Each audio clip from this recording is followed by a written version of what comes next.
Hello guys, today I'm going to tell you about that Quai Network token. Now before we start the video, let's share my legal disclaimer. This video is only for educational purpose. Do your own research for the investing. According to the white paper, Quai Network is a scalable and programmable proof of work blockchain designed to serve as a new global monetary system.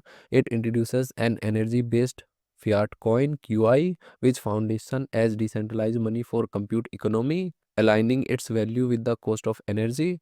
It leverages a next-generation proof of work consensus mechanism called proof of entropy minima to eliminate block block connection and provide lightning fast finality.